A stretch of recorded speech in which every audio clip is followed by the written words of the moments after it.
ಲಿಂಗಾಯತ ಧರ್ಮ ಹೆಂಗ್ ಬಂತು ಗೊತ್ತಾ ಅವರಿಗೆ? ಬಸವಣ್ಣನವರು ಎಲ್ಲ ಶೂದ್ರನ್ನ ಸೇರಿಸ್ಕೊಂಡು ಲಿಂಗಾಯತ ಧರ್ಮ ಮಾಡ್ತಾರೆ. ಎಲ್ಲ ಶೂದ್ರೇ ಎಲ್ಲ, ಏನು ಗಾಣಿಗರಂತೆ, ಈ ಕೆಲಸ ಚಮ್ಮಾರಂತೆ, ಅವರಂತೆ, ನೀವು ಶೂದ್ರರೇ.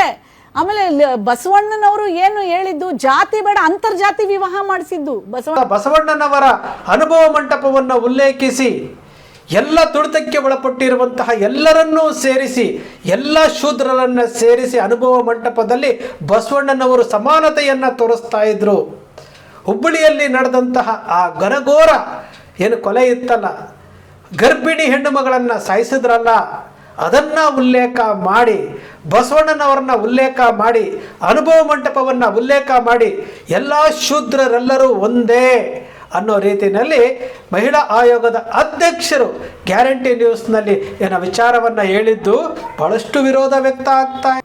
ಯಾರು ಜಾತಿ ಮಾಡ್ತೀರಾ, ಯಾರು ಮರ್ಯಾದೆ ಹತ್ತಿ, ಆ ಹೆಣ್ಣು ಮಗಳು ನೀನು ಹುಟ್ಟಿಸಿದ ಮಗಳು ಹೊಟ್ಟೆಯಲ್ಲಿ ಮಗು ಇತ್ತು, ಅದು ಒಂದು ದಲಿತ ಸಮುದಾಯದ ಹುಡುಗನ್ನ ಮದುವೆ ಮಾಡಿಕೊಂಡು ಅಂತ ಹೇಳ್ಬಿಟ್ಟು ನೀನು ಹತ್ಯೆ ಮಾಡಿದೆಯಲ್ಲ, ನಿನಗೆ ಆ ಬಸವಣ್ಣನ ಲಿಂಗಾಯತ ಧರ್ಮದಲ್ಲಿ ನೀನು ನೀನು ನಿಜವಾಗ್ಲೂ ನಿನ್ನ ಆ ಧರ್ಮಕ್ಕೆ ಅರ್ಹನಾ? ನೀನು ಲಾಯಕ್ಕ?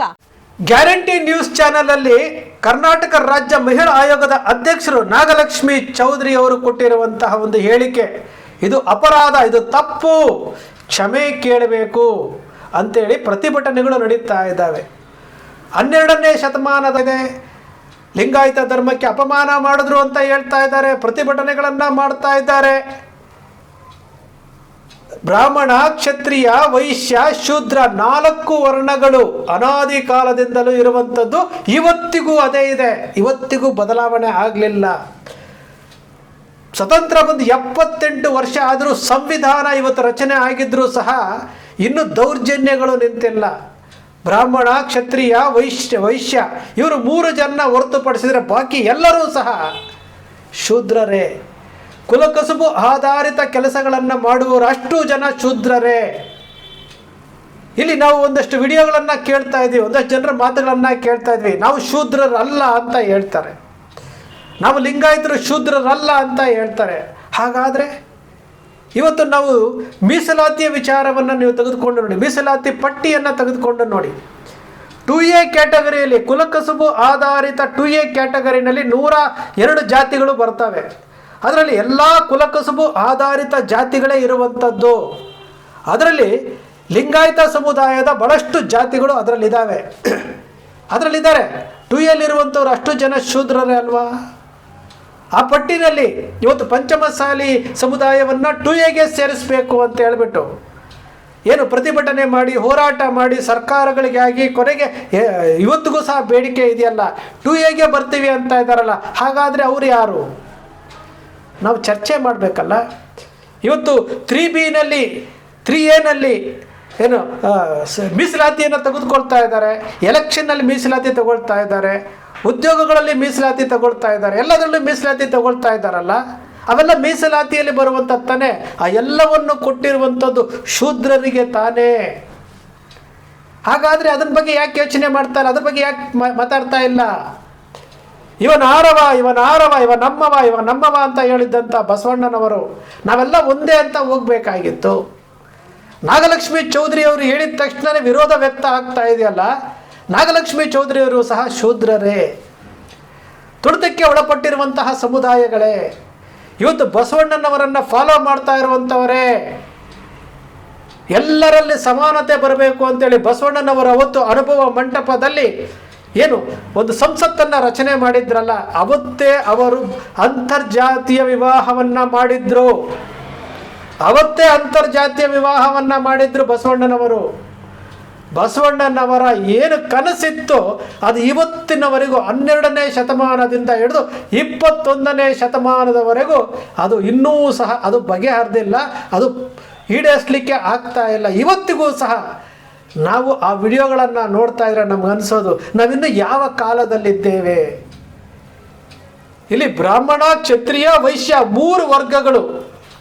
ಈ 3 ವರ್ಗಗಳಲ್ಲಿ ಅವು ಪ್ರತ್ಯೇಕವಾದಂತಹ ವರ್ಗ ಆದಮೇಲೆ ಉಳಿದಂಥವರು ಈಗ 2% ಬ್ರಾಹ್ಮಣ, ಕ್ಷತ್ರಿಯ, ವೈಶ್ಯ 3 ಸೇರಿದ್ರೆ ಈ ಭಾರತದ ಜನಸಂಖ್ಯೆಯಲ್ಲಿ 2% ಇರ್ಬೋದು. ಇನ್ನು 98% ಜನ ಯಾರು ಅಂತಂದರೆ ಅದು ಏನು ಕುಲಕಸಬು ಮಾಡ್ತಾ ಕಾಯಕ ಮಾಡ್ತಾ ಇರುವಂಥ ಶೂದ್ರ ಸಮುದಾಯ ಅಲ್ವಾ?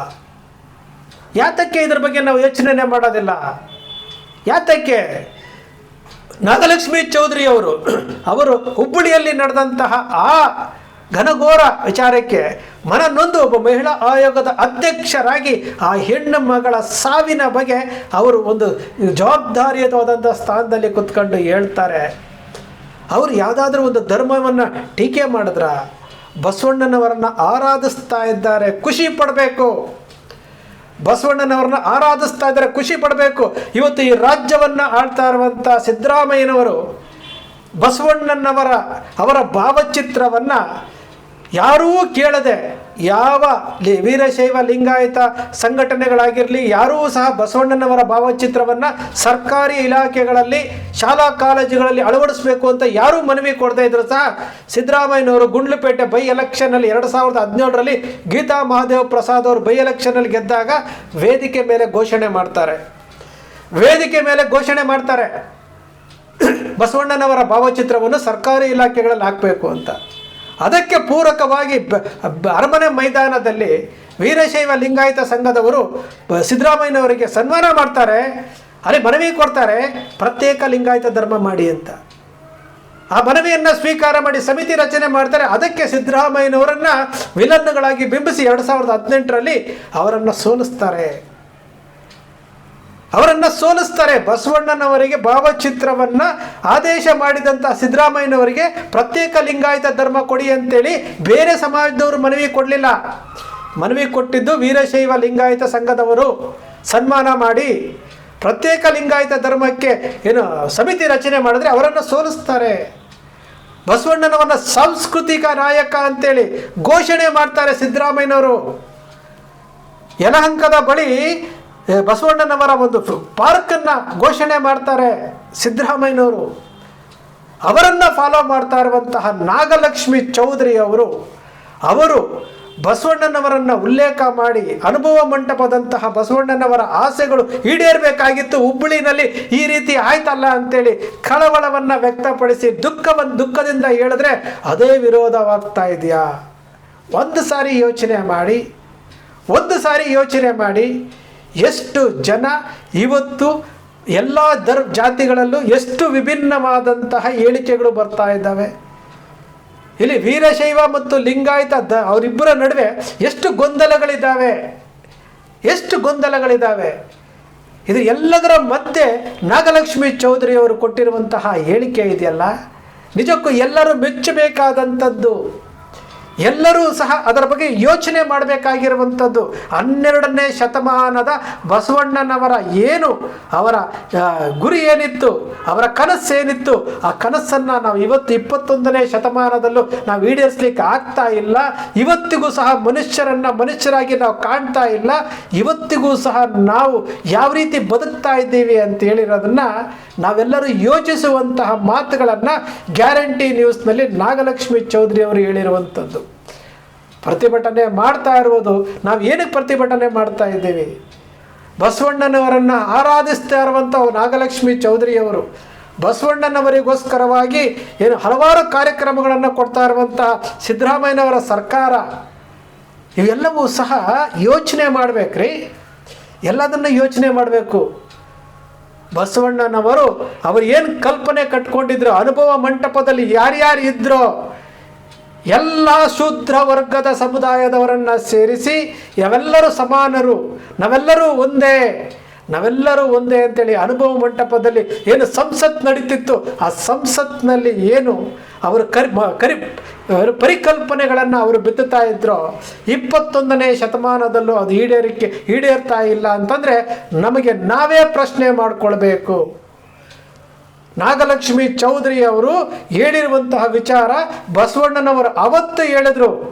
ಅವತ್ತು ಅಂತರ್ಜಾತಿ ವಿವಾಹಗಳನ್ನು ಅವ್ರ ಕಾಲದಲ್ಲಿ 12ನೇ ಶತಮಾನದಲ್ಲಿ ಮಾಡಿದ್ರು. ಅವರ ಕನಸುಗಳನ್ನು ಈಡೇರಿಸಬೇಕಾಗಿರೋದು ನಮ್ಮ ಕರ್ತವ್ಯ. ಒಬ್ಬರು ಪ್ರೀತಿ ಮಾಡಿ ಹುಬ್ಬಳ್ಳಿನಲ್ಲಿ ಪ್ರೀತಿ ಮಾಡಿದ್ದಾರೆ ಅನ್ನೋ ತಕ್ಷಣವೇ ಅಷ್ಟು ಘೋರವಾದಂತಹ ನಿರ್ಧಾರಗಳನ್ನು ಮಾಡಬಾರ್ದಾಗಿತ್ತು. ಎಲ್ಲ ವಿಚಾರಗಳನ್ನು ನಾಗಲಕ್ಷ್ಮಿ ಚೌಧರಿ ಅವರು ಗ್ಯಾರಂಟಿ ನ್ಯೂಸ್ನಲ್ಲಿ ಮಾತನಾಡಿರುವಂಥದ್ದು. ಯಾವುದೇ ಧರ್ಮದ ವಿರುದ್ಧ ಅವರು ಮಾತನಾಡಿರುವಂಥದ್ದಲ್ಲ. ಇವತ್ತು ನೀವು ಗಮನಿಸಿ ನೋಡಿ, ಇತ್ತೀಚೆಗೆ ಜಾತಿ ಗಣತಿ ನಡೀತು. ಆ ಜಾತಿ ಗಣತಿ ಒಳಗಡೆ ಪಟ್ಟಿಯಲ್ಲಿ ನೀವು ಗಮನಿಸಿ ನೋಡಿ, ಲಿಂಗಾಯತ ಸಮುದಾಯಕ್ಕೆ ಸೇರಿರುವಂಥವರಲ್ಲಿ ಯಾವ್ಯಾವ ಜಾತಿಯವರು, ಲಿಂಗಾಯತ ಕುರುಬ ಅಂತ ಇದೆ, ಲಿಂಗಾಯತ ಕುಂಬಾರ ಅಂತಿದೆ, ಲಿಂಗಾಯತ ಅಗಸ ಅಂತ ಇದೆ. ಎಲ್ಲ ಇದರಲ್ಲಿ ಪ್ರತಿಯೊಂದರಲ್ಲೂ ಲಿಂಗಾಯತ ಎಲ್ಲ ಶೂದ್ರ ಸಮಾಜದ ಕುಲಕಸುಬು ಆಧಾರಿತ ಎಲ್ಲ ಜಾತಿಗಳು ಇದ್ದಾವೆ. ಅಂದರೆ ಎಲ್ಲರೂ ಸಹ ಬಸವಣ್ಣನವರನ್ನು ಫಾಲೋ ಮಾಡ್ತಾ ಇದ್ದೀವಿ. ಅವರ ಫಾಲೋ ಅನ್ನು ಸರ್ಕಾರವೂ ಸಹ ಮಾಡಿದೆ ಅನ್ನೋದಕ್ಕೆ ಜಾತಿ ಗಣತಿ ಏನು ಲಿಸ್ಟ್ ಬಂದಿತ್ತಲ್ಲ, ಆ ಲಿಸ್ಟ್ ಹೇಳ್ತಾ ಇದೆ. 12ನೇ ಶತಮಾನದಲ್ಲಿ ಎಲ್ಲ ಜಾತಿಗಳು ಸಹ ಬಸವಣ್ಣನವರನ್ನು ಫಾಲೋ ಅಪ್ ಮಾಡ್ತಿದ್ರು. ಕುರುಬ ಗೊಲ್ಲಾಳೇಶ ಇರ್ಬೋದು, ತುರ್ಗಾಹಿ ರಾಮಣ್ಣ ಇರ್ಬೋದು, ಭಾಳಷ್ಟು ಜನ ಇರ್ಬೋದು, ಎಲ್ಲರೂ ಸಹ ಇವತ್ತು ಎಲ್ಲ ಶೂದ್ರ ವರ್ಗದ ಸಮುದಾಯದಲ್ಲಿ ಎಲ್ಲ ರೀತಿಯಾದಂತಹ ಮಹಾನ್ ಪುರುಷರುಗಳು ಸಹ ಬಸವಣ್ಣನವರ ಅನುಭವ ಮಂಟಪದಲ್ಲೇ ಇದ್ದಿರುವಂಥದ್ದು. ಇವತ್ತಿಗೂ ಸಹ ಅದನ್ನು ಅರ್ಥ ಮಾಡಿಕೊಳ್ಳದೆ ನಾಗಲಕ್ಷ್ಮಿ ಚೌಧರಿ ಅವರು ಹೇಳ್ಬಿಟ್ರು ಅಂದ ತಕ್ಷಣವೇ ನಾವು ಅದನ್ನು ವಿರೋಧ ಮಾಡ್ತಾ ಇದ್ದೀವಿ. ಅವ್ರು ಹೇಳಿದ್ದು ನಮ್ಮೆಲ್ಲರ ಕಣ್ಣನ್ನು ತೆರೆಸ್ತಾ ಇದ್ದಾರೆ.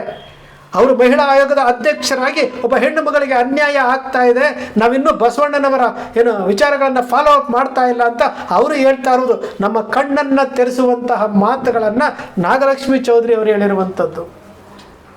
ಅವರವರ ಜಾತಿ ಅವರವರಿಗೆ ಶ್ರೇಷ್ಠ, ಅವರವರ ಧರ್ಮ ಅವರವರಿಗೆ ಶ್ರೇಷ್ಠ ಒಪ್ಕೊಳ್ಳೋಣ. ಆದರೆ ಬಸವಣ್ಣನವರ ಏನು ಆ ಕನಸಿತ್ತಲ್ಲ, ಆ ಕನಸನ್ನು ನಾವೆಲ್ಲರೂ ಸಹ ಜಾತಿಗಳನ್ನು ಪಕ್ಕಕ್ಕೆ ಇಟ್ಟು ನಾವೆಲ್ಲರೂ ಒಂದೇ, ಇವನಾರವ ನಮ್ಮವ ಈ ಮಾತುಗಳನ್ನು ನಾವು ಅಳವಡಿಸ್ಕೊಳ್ಬೇಕು. 21ನೇ ಶತಮಾನದಲ್ಲಿ ಆಧುನಿಕ ಕಾಲದಲ್ಲೂ ಸಹ ನಾವು ಇನ್ನೂ ಇದೇ ರೀತಿ ಇದ್ದೀವಲ್ಲ. ಯೋಚಿಸಬೇಕಾದಂತಹ ಮಾತುಗಳನ್ನು ನಾಗಲಕ್ಷ್ಮಿ ಚೌಧರಿ ಅವರು ಹೇಳಿರುವಂಥದ್ದು. ಈ ಚರ್ಚೆಗಳು, ಈ ಪ್ರತಿಭಟನೆಗಳನ್ನು ನಾವು ಒಂದು ಸಾರಿ ಪಕ್ಕಕ್ಕೆ ಇಟ್ಟು ಒಂದು ಸಾರಿ ಯೋಚನೆ ಮಾಡಿ ನೋಡಿ. ನಾವು ಬಸವಣ್ಣನವರನ್ನು ಫಾಲೋ ಅಪ್ ಮಾಡ್ತಾ ಇದ್ದೀವಲ್ಲ, ಅವರ ಫೋಟೋಗಳನ್ನು ಇಟ್ಕೊಳ್ತೀವಲ್ಲ, ಅವರ ಆದರ್ಶಗಳನ್ನು ಪಾಲಿಸ್ತಾ ಇದ್ದೀವಲ್ಲ, ನಾವು ಒಂದು ಸಾರಿ ನಾವು ಯೋಚನೆ ಮಾಡ್ಕೊಂಡ್ಬಿಟ್ರೆ ನಾವು ನಡ್ಕೊಳ್ತಾ ಇದ್ದೀವ? ವಿಚಾರ ಮಾಡಬೇಕಾಗಿರುವಂಥದ್ದು, ಪ್ರತಿಯೊಬ್ಬರೂ ಸಹ ಯೋಚಿಸಬೇಕಾದಂಥದ್ದು. ಸ್ನೇಹಿತರೆ, ನಿಮ್ಮ ಅಕ್ಷರ ಮೀಡಿಯಾ ಸೃಷ್ಟಿ ಮಾಡಲ್ಲ, ಕಲ್ಪನೆ ಮಾಡಲ್ಲ, ವಾಸ್ತವದ ವಿಚಾರವನ್ನು ವಿಶ್ಲೇಷಣೆ ಮಾಡುತ್ತೆ. ನಿಮ್ಮ ಅಕ್ಷರ ಮೀಡಿಯಾದ ವಿಶ್ಲೇಷಣೆ ನಿಮ್ಗೆ ಇಷ್ಟ ಆಯಿತು ಅಂದರೆ ಸಬ್ಸ್ಕ್ರೈಬ್ ಆಗಲಿಲ್ಲ ಅಂದರೆ ಸಬ್ಸ್ಕ್ರೈಬ್ ಮಾಡ್ಕೊಳ್ಳಿ.